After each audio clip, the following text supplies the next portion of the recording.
Hello and welcome everyone. As people are connecting, I'm just going to remind you, as I specified in the link I sent you, by default your camera and microphone are off when you start this one. I am recording this one to put on my YouTube channel so that people can see it if they weren't able to join us. So if you turn on your own camera, then make sure that you're agreeing to be filmed for that. If not, feel free to not appear on camera or to just film your results when they happen. As we're waiting for people to join in, I'm just going to turn to my second camera so that you can see the effect we'll be studying. And I'm just going to, I'll show you my setup. I have a second camera here, which is camera 2. And I'm just going to, don't do this part yet. I'm going to do this so I have a head start on you guys. And I'm going to put some M&Ms in the tray, just in a random arrangement. And to show the same thing works with Skittles, I'm going to put a couple of Skittles on a different plate. And I'm going to put these a little bit more regular.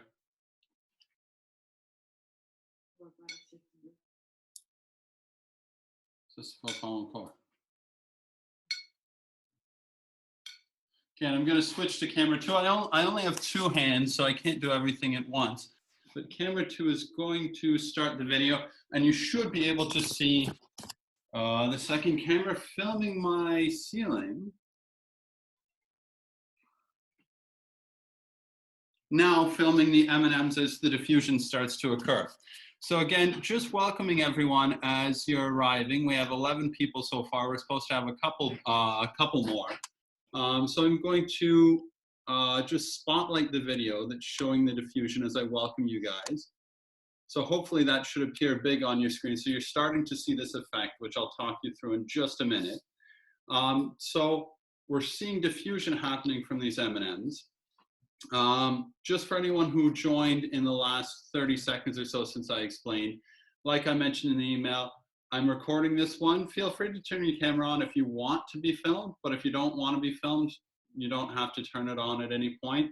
And I've just started these M&Ms to diffuse color so that we can discuss them. Now, I'd like everyone to try and follow this along at home. To mention, I've gotten a lot of questions, what if you can't find M&Ms? Any colored candy that you can see the color diffuse into water should work okay for this experiment. So it doesn't matter if it's M&Ms like regular chocolate M&Ms, which I found out over the past 2 years doing this experiment in Europe, that in Europe, peanut M&Ms are by far more common. Peanut M&Ms work just fine. I was supposed to put those in this plate and I forgot. I got a little bit confused as I was putting the Skittles, but we'll use these for an experiment too. Skittles work fine if you have Dragy Boost or anything similar. That works as well. So any kind of candy you want. So what I want you to do now is get your dish or plate, fill it with a little bit of water, at least as deep as one of the candies, and then put them either in a regular arrangement like you see in this plate, or just in a random arrangement, and just leave it for a couple of minutes so we can see this color spread out, and we're going to start spreading them out. I'll give everyone about a minute to do that, and then I'm going to start asking you guys a couple of questions about what we're observing before we get into the actual experiment taking results.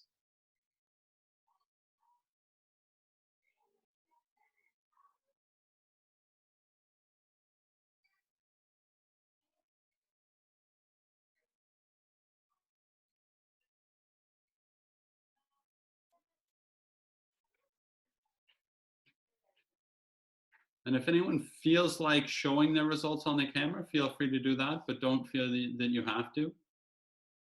Excuse me, I think I missed like the 5 first minutes. What do we have to do? Okay, so just to recap, the first thing that we're doing just for now is filling a dish with a little bit of water. So you'll see these 2 plates and this glass dish. It's kind of hard to see in the glass one, but they all have about ½ centimeter of water in them. So about the thickness of one of the candies. And this is a good chance to show with the peanut M&Ms. Then we're just taking a couple of the candies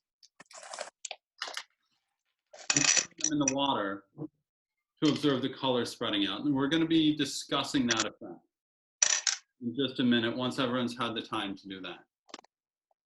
Okay.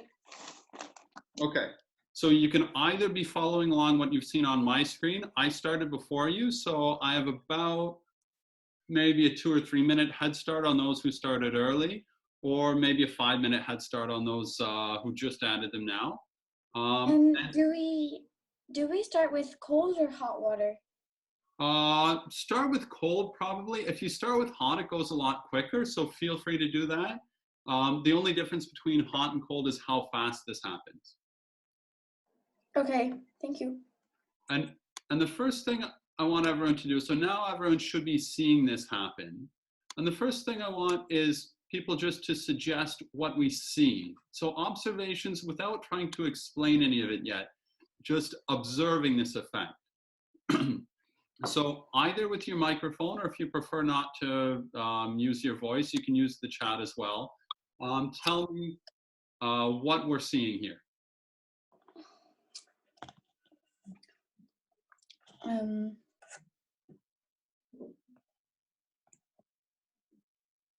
On your plate or on ours?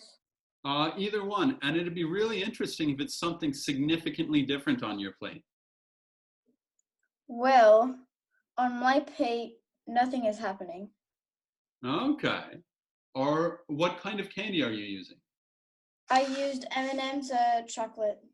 And did you put water? Yeah, cold. Okay. Maybe just wait a minute or two and maybe it'll catch up. How about anyone else, either who's done it at home or observing what you see in the ones I said? What are some of the things we see? I did it in mine, and we can see that the colors aren't mixing. The M&Ms are losing their color, but none of the colors are mixing in the water. Excellent. So that's the first surprising thing, and that's the first thing I was hoping you guys would notice. And you see it like extremely clear between this orange and this blue here, but you see these boundaries, and hopefully that should be happening for everyone at home. So we see that color is spreading out, and then we see that it stops so they don't mix. Is there anything else we noticed? Like these ones that I started first, did anything else happen after that? The colors are kind of going back. Yeah, the colors are like moving away, and we have these zones around the M&Ms where we don't have much color left. And if you leave yours for another minute or two, that should probably start happening. So that's something else we'll want to explain once we get to the hypothesis part. Are there any other observations people have?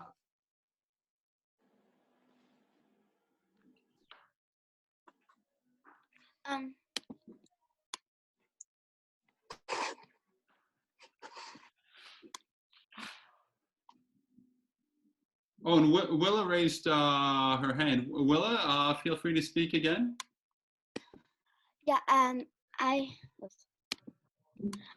I saw that the color doesn't really, it sort of does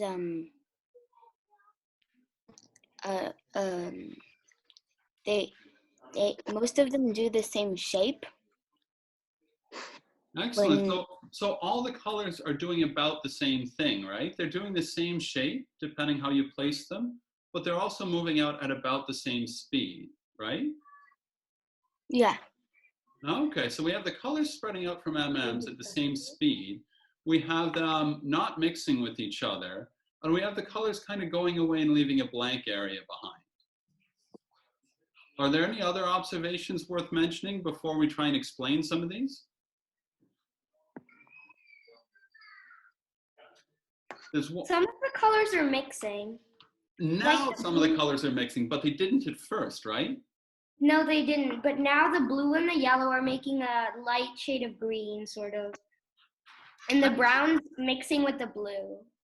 Excellent. So that's one of the things that takes a much longer time to start seeing. So now that we've left it while talking for a minute, that's the last observation.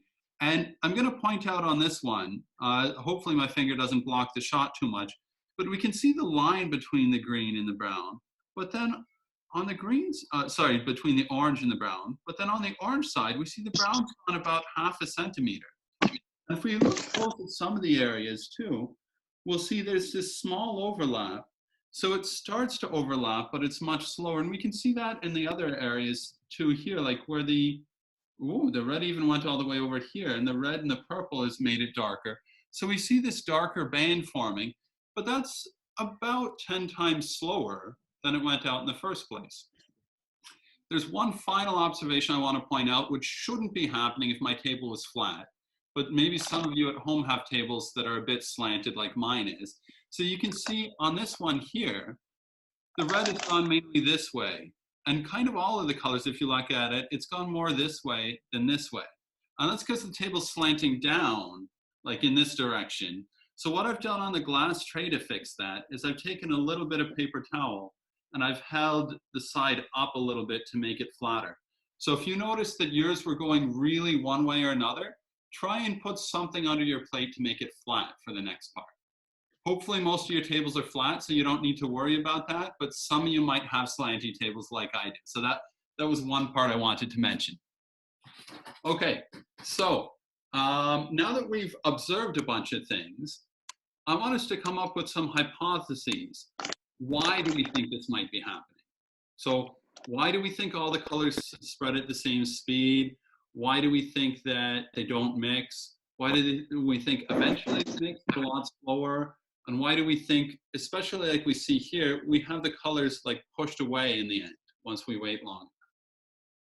Any hypotheses or theories why this might be happening?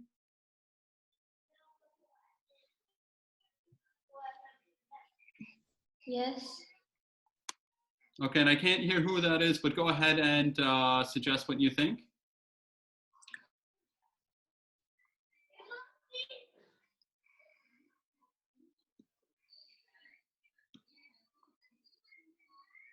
So someone had seemed like they wanted to start saying anything. Does anyone have any hypotheses they want to share? Yes, Okay, go ahead, please. I have one. Sure, I can't see who well, I but go ahead and share your hypothesis. Say what you're thinking. Okay, I think that when we put Skittles in hot water, we can see the colors more than when we put it in cold water. Okay, so I that's think another observation, that it'll go quicker in hot water than cold water. So I didn't ask everyone to use hot water yet, but I said you could if you want. So yes, in hot water, it will go quicker. And does anyone have an explanation why it might go quicker in hot water?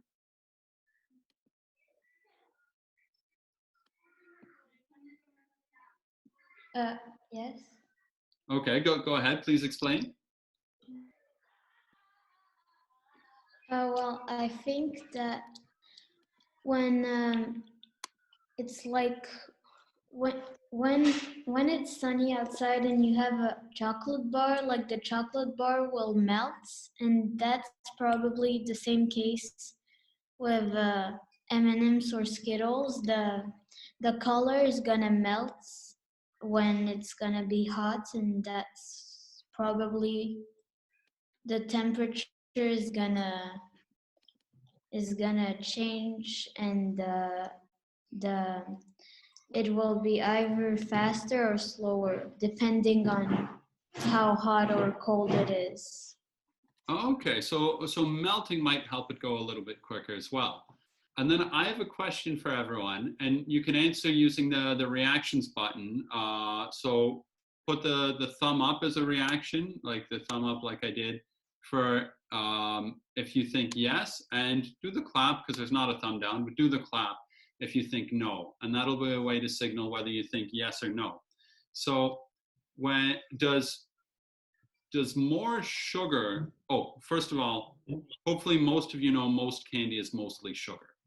So we're looking a lot about what happens to sugar here in water.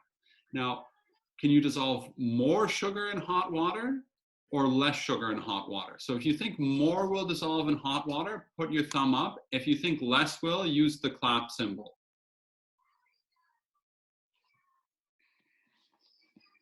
Okay, we've got 2 answers so far. Maybe people can't, okay, more answers. So far, everyone who's responded seems to think that more will dissolve in hot water. And so if we can dissolve more sugar, then maybe we'll have the M&Ms dissolving faster, and as they dissolve faster, more of the color will be released. So that'll be part of the answer. I'm interested in other hypotheses to explain what's going on, but some of it we might answer better with our experiment as well.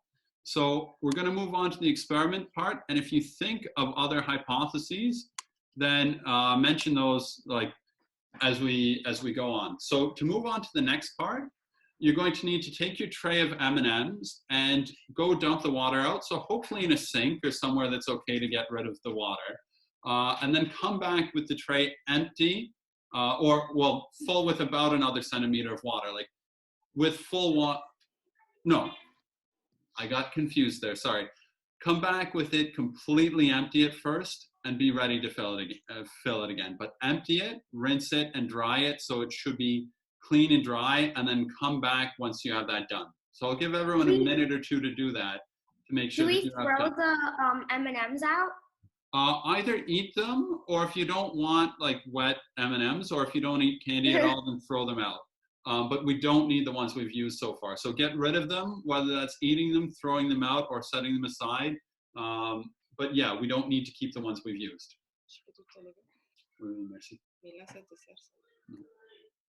Okay, so get rid of your M&Ms, and we'll be back in about a minute once you finish that.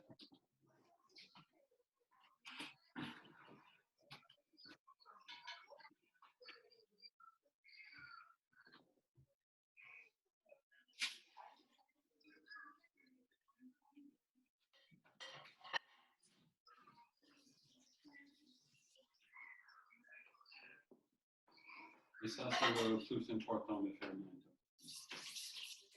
Le vert. L'autre assiette, je prends juste l'autre.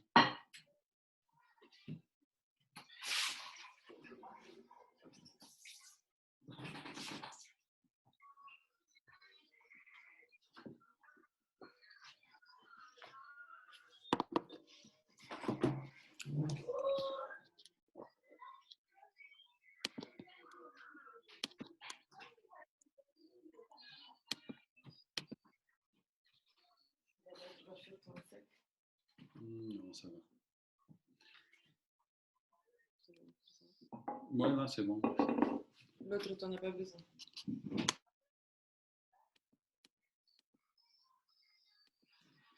Okay, and when you're back with your plate dry and ready to go, just give a thumbs up reaction so that I know when most of you are back and we can continue. Okay, it looks like Willa, Theo, and Sinchan and Smayan are back. And if anyone who's back, while we're waiting for the others, if anyone has any other hypotheses what was going on, then feel free to share that just while we're waiting for the others.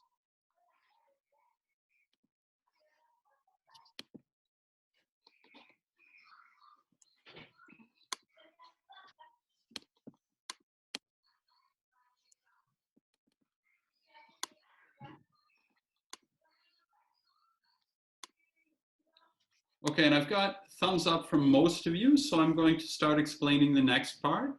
If you're not ready yet, don't worry, I can always explain it a second time afterwards.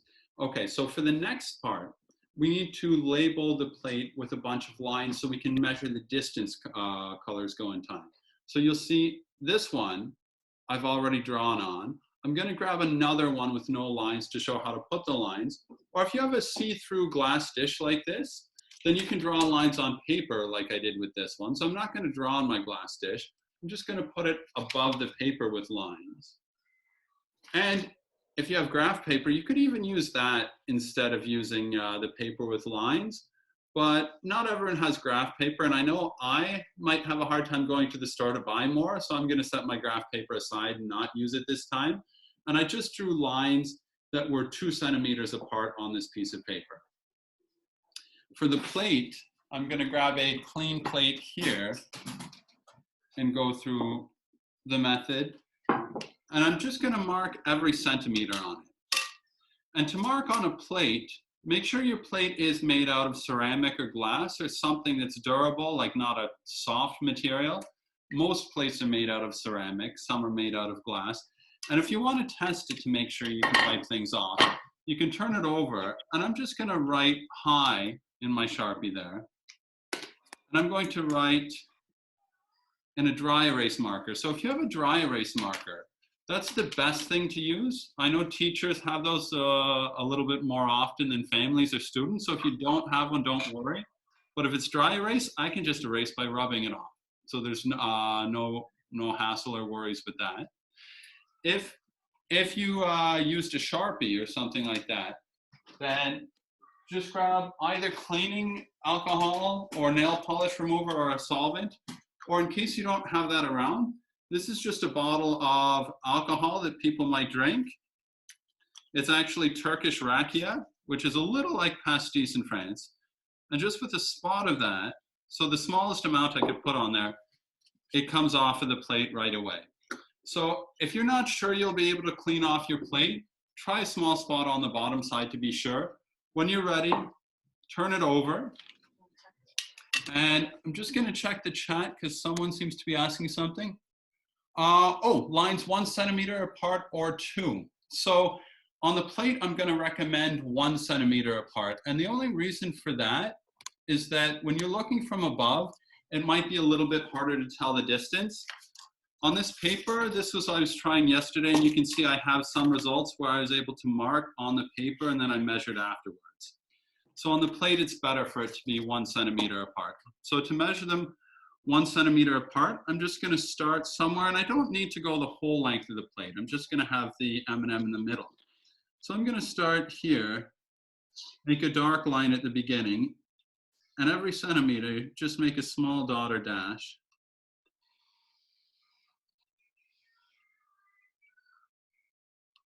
There, and I have 10 centimeters marked, and I don't think it's going to diffuse further than that in a short time. And I'm just going to draw a cross with each of the lines.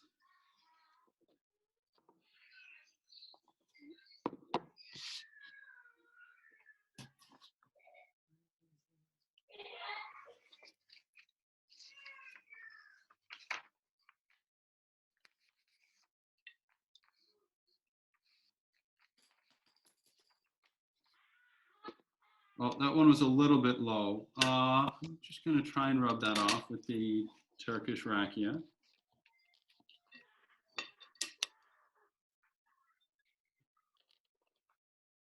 I'm not doing a good job drawing these last lines, so I'm just going to say that 8 lines is enough for this plate for me. So I'm going to have this plate set up. And I'm going to recommend you only have 1 set up at a time. I might do 2 just so that I can get more results quicker, but I've had practice doing this before. So you don't need to do 2. It's just me, so I'm sure that we have at least a couple different results. On the glass container, it's up to you. If you're marking right on the glass, you can do it 1 centimeter. If you mark on, yeah, let's say everyone do it 1 centimeter. And if you're doing it on the glass, you can do it on a paper below if you don't want to mark right on the glass. So it's up to you for that. And so that it looks the same as yours, I'm going to add a couple more lines on mine for the part that I'll do.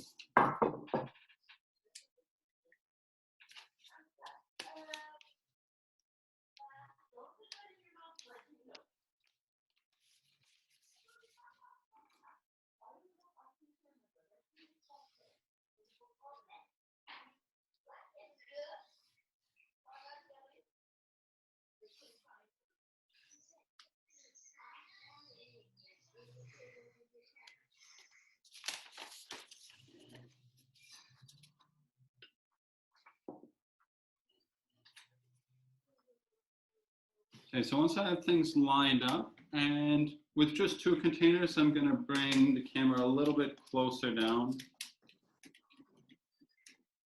so that you can see it big. Okay, now I'm going to fill the 2 with water.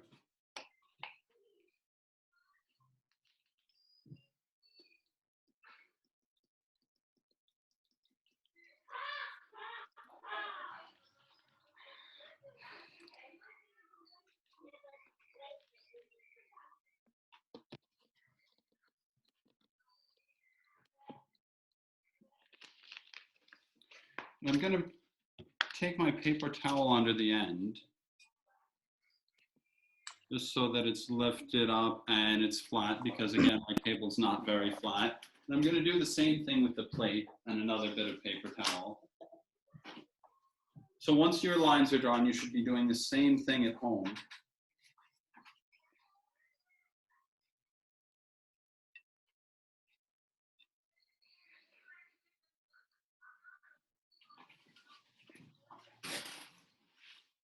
Okay, and then before we start the experiment, I'm just going to share my screen to show you how to enter the results. So in the accompanying document you got, which you should see my version on the screen here, there's a big thing that says entering results. I'll link to that.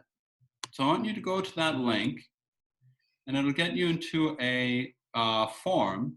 And I'm going to say everyone start with room temperature. If you finish at room temperature and there's time to get another set of results, try it with hot.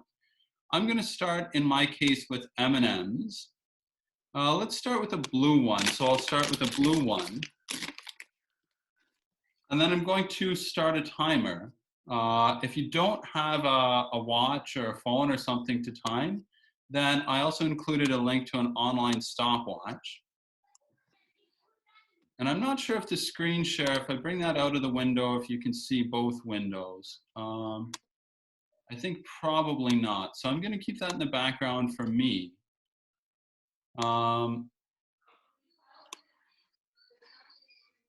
And it's going to be a stopwatch, so I'm going to start it. And whether or not you can see that, I'm going to clear that off so I start at 0 when I start the experiment.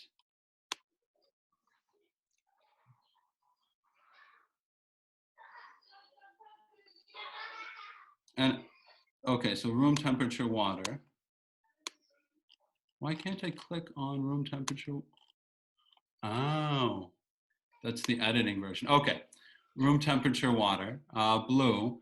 And then I'm just going to write the distance in millimeters, not in centimeters, so no decimal points here. And it's just the closest I can get. I know I won't be able to see exactly where it is each time, but I'm going to guess the closest number of millimeters and enter results up to 150 seconds. I'm carrying it out in Paris, France. So I'm going to carry it out in France. And if I have any problems while doing the experiment, I'm going to note it there. So I'm going to start mine now. You can either start yours right with me, or you can wait and do it when you're ready if you need a moment. But I'm going to place it on one of the lines so I can see the amount it diffuses past that line. And I've started my online stopwatch. And I'm going to be writing in the results as I'm ready. If anyone has not understood, or if you're having a problem with the setup, please let me know now, either by jumping on the microphone and saying, or by adding something in the comments. At the same time, I'm going to start a brown M&M in the other tray, and I'm doing that 30 seconds in. My first result there, I've gone about 9 millimeters, so I'm going to add 9 millimeters in here. And I'll be 30 seconds behind in the one I do with the brown M&M. So I'm going to enter the results a second time. Again, for you, just do it once. I'm going to fill in that part afterwards, because now it's already 30 seconds. My brown only looks like it went 4 millimeters. The blue is up to about 13.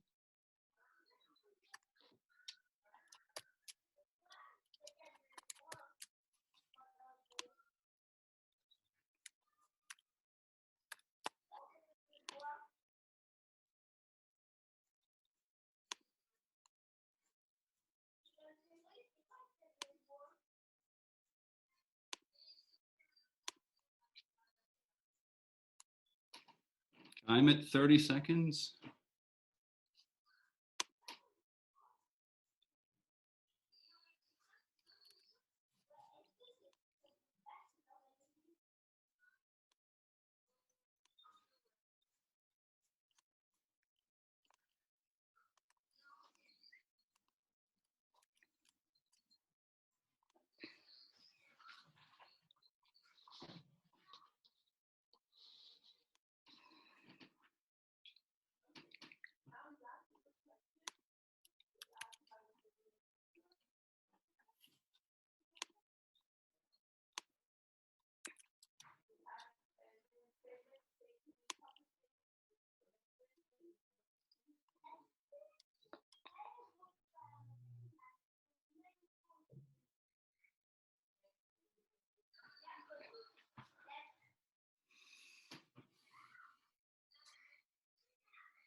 I'm not hearing anything, so I'm assuming everyone's continuing the experiment well. So just keep entering it. If you're interested in seeing, I'm just submitting my results for the brown one now. Now, if you have time, if you're finished by now, feel free to start it again with hot water if you're ready. So I'm going to do that as you guys finish getting results. But if you're still getting results, don't worry, just finish with that set of results. Once you're done with the results, you can click on the results sheet so that you can see the answers that everyone's given so far. Excellent, and I see there's at least one person other than me who did it with Smarties. So we're gonna wait till we get a couple of the results, and then we'll talk about the results a bit.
And you can see I've just started a red Skittle in hot water. If you haven't yet started one in hot water, I'd say probably don't do it now. We won't have time to get your results. And I'm just going to start talking about some of the results that we have so far. So I'm going to share my screen again and look briefly at how we can analyze these results. So here we see so far only 3 sets of results have been submitted. And they were all in room temperature because I said start with room temperature. There's mine for M&Ms, mine for M&M peanuts, and someone else's for Smarties. And there was a link once we submitted the results to see the results sheet, which is a spreadsheet that gives all of the results. And we can use this to make a graph and understand a little bit more about what's going on. So I'm just going to copy this data.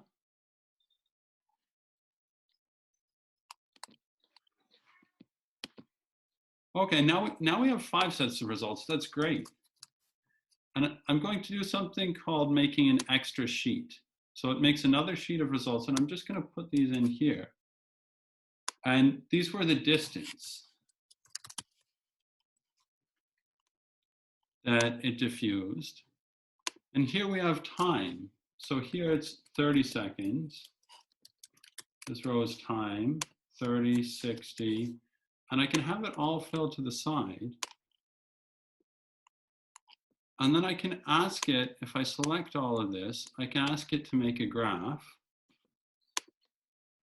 So going down to chart. And I'd encourage you guys to do this on your own if you copy the data or if you repeat the experiment later. The column chart doesn't really tell us anything. So I'm going to switch down to a scatter plot. And we see we're graphing these distances against the time. And if I just pick one series, so let's pick maybe the first one, the one that diffused the fastest, and I can add a trend line on that, which will try and fit through the results. And we see it doesn't quite go through. So I'm gonna ask if it can find a polynomial. Doesn't work perfectly. I was hoping it would fit a lot better. I'm just gonna quickly see one of the other results because there's not much time left. So if we do a second order polynomial,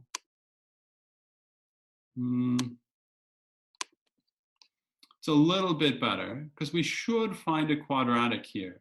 And what that means is that the distance is squared is related to the time. So it'll be slowing down how much it spreads out as time goes on. And we have something called the diffusion constant, and that relates the square of the distance it's diffused to the time. So it's a relatively complicated measure to be able to make just playing around with some M&Ms here. So I'm going to switch back to my camera just to conclude. Stop screen sharing. So there, I think that was pretty cool that in this short amount of time, we managed to get some graphs where we could actually start looking at what a diffusion constant is. So I'm really proud of you guys, especially if you were able to submit results and we were able to get results together like that. This is a phenomenon I think I mentioned at least in the grand opening session when I introduced this one. I learned from a teacher in Israel who was in charge of the national exams and making the practical exams there. And it's a really, for me, it's a really neat thing of science you can do at home to study something that's reasonably complicated. Like there, they were studying for the equivalent of the back exam. I'm going to finish up in a second. Are there any questions just before I conclude?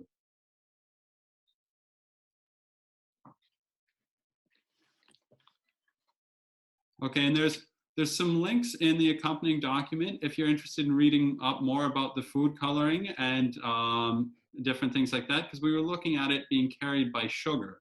And the different molecules of food coloring are bigger and they're carried by the sugar, which is why they all move at the same rate. I encourage you guys to keep experimenting and going a little bit further with that. But I'd like to thank you a lot for joining me again. I encourage you to stay safe, stay home, and above all, stay curious.